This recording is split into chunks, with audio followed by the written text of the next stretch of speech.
இந்திய ராணுவத்துல ஏவுகணை தொழில்நுட்பத்துல புதிய புரட்சியை நிகழ்த்தி காட்டியது அக்னி ஏவுகணைகள்.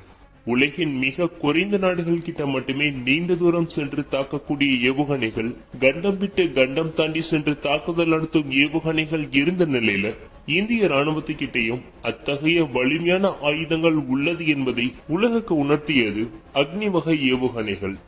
அமெரிக்காவின் எச்சரிக்கையை மீறி நிகழ்த்தப்பட்ட இந்த ஏவுகணை சோதனை இப்ப வரைக்கும் இந்திய ராணுவத்தின் ஒரு மைல்கல்லாகவே இருக்கு. மறைந்த ஜனாதிபதியும் விஞ்ஞானியுமான அப்துல் கலாம் தலைமையிலான குழுவினர் தான் அக்னி ஏவுகணையை உருவாக்குனாங்க. பஞ்சபூதங்கள்ல நெருப்பை குறிக்கும் விதமா அக்னி இதுக்கு பெயர் வைக்கப்பட்டது. அணு ஆயுதங்களை தாங்கி செல்லும் வல்லமை கொண்ட இந்த அக்னி ஏவுகணை இன்னைக்கு 6 தலைமுறைகளை கடந்து இந்திய ராணுவத்துல இருக்கும் மேம்பட்ட ஏவுகணையா இருக்கு. கடந்த 1989 ஆண்டு மே மாதம் 22ஆம் தேதி அக்னி ஏவுகணை பரிசோதனை செய்து பார்க்க முடிவு செய்யப்பட்டது.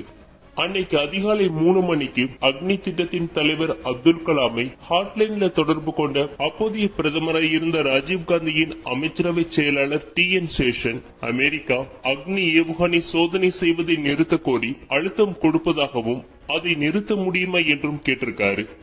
அப்ப சாமர்த்தியமா நிலைமையை எடுத்து கூறிய அப்துல் கலாம், அக்னி ஏவுகணை இந்திய ராணுவத்துக்கு எவ்வளவு முக்கியத்துவம் வாய்ந்ததுன்னு சொல்லியிருக்காரு.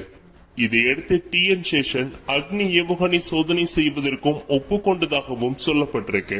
TN சேஷன் ஒப்புதல் கொடுத்த பின்னால திட்டமிட்டபடி அக்னி ஏவுகணை இலக்கை நோக்கி சீறி பாய்ந்து தாக்குதல் நடத்தி இருக்கு. இதன் மூலமா உலக அரங்குல அணு ஆயுதங்களை எடுத்து செல்லக்கூடிய வல்லமை கொண்ட நாடுகள் பட்டியல்ல இந்தியாவும் அன்று முதல் இணைஞ்சிருக்கு. 1991 அக்னி 1 ஏவுகணை வெற்றிகரமா பரிசோதனை செய்யப்பட்டது.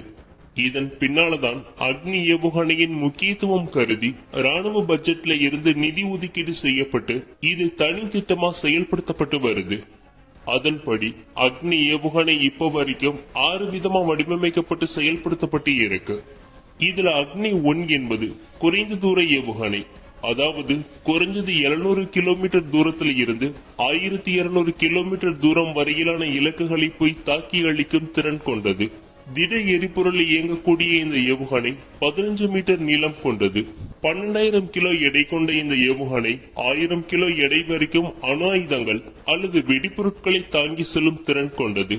இதன் மூலமா வினாடிக்கு 2.5 கிலோமீட்டர் வேகத்துல போக முடியும். அடுத்ததா அக்னி 2 ஏவுகணை என்பது நடுத்தர வகை தூர ஏவுகணை ஆகும். இதன் மூலமா குறைஞ்சது 2000 கிலோமீட்டர் தூரம் முதல் 3000 கிலோமீட்டர் தூரம் வரையிலான இலக்குகளை தாக்கி அளிக்கும் திறன் கொண்டது.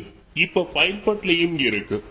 20 மீட்டர் நீளமும் 17 டன் எடையும் கொண்ட இந்த ஏவுகணையிலையும் 1000 கிலோ எடையுள்ள வெடிப்பொருட்களை வச்சு கொண்டு செலுத்த முடியும். ராணுவ பயன்பாட்டில் ஏற்கனவே இது சேர்க்கப்பட்டும் இருக்கு. பல தடவை இந்த அக்னி 2 ஏவுகணை வெற்றிகரமா ஏவி பரிசோதனை செய்யப்பட்டும் இருக்கு. அடுத்ததா அக்னி 3 வகை ஏவுகணை. இதுவும் கூட நடுத்தர தூர இலக்குகளை குறிவச்சு தாக்கும் திறன் கொண்டது. பக்கத்து நாட்டு அச்சுறுத்தல்களை ஈஸியா சமாளிக்க இந்த ஏவுகணை உதவிகரமாய் இருக்கும். 3500 கிலோமீட்டர் முதல் 5000 கிலோமீட்டர் தூரம் வரையிலான இலக்குகளை இந்த அக்னி 3 ஏவுகணை மூலமா தாக்கி அளிக்க முடியும். கடந்த 2013ஆம் ஆண்டுதான் இந்த ஏவுகணை ராணுவத்தில் சேர்க்கப்பட்டது. அதிகபட்சமா 2.5 டன் வெடிப்பொருட்களை தாங்கி சென்று தாக்குதல் நடத்தும் திறன் கொண்டது. இந்த ஏவுகணை ஒரு வினாடிக்கு 6 கிலோமீட்டர் வேகத்துல செல்லக்கூடியது. அடுத்ததா அக்னி 4 ஏவுகணை என்பது மற்ற ஏவுகணைகளை விட கொஞ்சம் மாறுபட்டது. இந்த ஏவுகணையை குறிப்பிட்ட இடம் இல்லாமல் வாகனத்தில் இருக்கக்கூடிய ஏவுதளத்தை பயன்படுத்தியும் கூட இந்த ஏவுகணையை செலுத்த முடியும். இந்த ஏவுகணை 3000 கிலோமீட்டர் தூரம் முதல் 4000 கிலோமீட்டர் தூரம் வரைக்கும் சென்று தாக்குதல் நடத்தும் வல்லமை கொண்டது. இந்த ஏவுகணை 20 மீட்டர் நீளமும் 17 டன் எடையும் கொண்டது. 3000 டிகிரி வெப்பநிலையில கூட இந்த ஏவுகணை சிறப்பா இயங்கும் விதமா வடிவமைக்கப்பட்டு உள்ளது. கடந்த 2011ஆம் ஆண்டுதான் முதல் முறையா இந்த அக்னி 4 ஏவுகணை பரிசோதனை செய்யப்பட்டது. அடுத்ததா ரொம்பவே முக்கியமான அக்னி 5 ஏவுகணை. இது கண்டம் விட்டு கண்டம் பாய்ந்து தாக்குதல் நடத்தும் திறன் கொண்டது. இந்த ஏவுகணை சீனாவுக்கு இப்ப சிம்ம சொப்பனமாய் இருக்கும். 5000 கிலோமீட்டர் தூரம் முதல் 8000 கிலோமீட்டர் தூரம் வரைக்கும் பாய்ந்து சென்று இலக்கை தாக்கி அளிக்கும் திறன் கொண்டது. 2 அடுக்கு எரிபொருள் கொண்ட அக்னி 3 ஏவுகணையில கூடுதலா ஒரு எரிபொருள் அடுக்கு சேர்க்கப்பட்டு மேம்படுத்தப்பட்ட மாடல் தான் இந்த அக்னி 5 ஏவுகணை. இதையும் கூட வாகனங்கள் அல்லது வேறொரு இடத்துக்கு கொண்டு போய் ஈஸியா செலுத்த முடியும். இது கடந்த 2013ஆம் ஆண்டு செப்டம்பர் 15ஆம் தேதி முதல் முறையா வெற்றிகரமா பரிசோதனை செய்யப்பட்டது. இப்பவும் கூட இது பல கட்ட சோதனை நிலைகள்ல தான் இருக்கு. இந்த அக்னி 5 ஏவுகணையை உருவாக்க 2500 கோடி ரூபாய் செலவு செய்யப்பட்டதாகவும் சொல்லப்பட்டது. இந்த திட்டம் சீனாவின் பீஜிங் மற்றும் ஷாங்காய் நகரங்களை குறிவச்சு உருவாக்கப்பட்டதாகவும் ஒரு பேச்சு இருக்கு. கடைசியா அக்னி 6 வகை ஏவுகணை. அக்னி குடும்ப வரிசையில அதிநவீன தொழில்நுட்பங்கள் கூட மேம்படுத்தப்பட்ட ஏவுகணையா உருவாக்கப்பட்டு வருது அக்னி 6 வகை ஏவுகணை. இது 8000 கிலோமீட்டர் தூரம் முதல் 10,000 கிலோமீட்டர் தூரம் வரைக்கும் சென்று தாக்குதல் நடத்தும் திறன் கொண்டது. நிலத்துல மட்டும் இல்லாமல் நீர்மூழ்கி கப்பல்ல இருந்தும் இதை ஏவுறதுக்கான வசதிகள் கூட இப்ப மேம்படுத்தப்பட்டு வருது.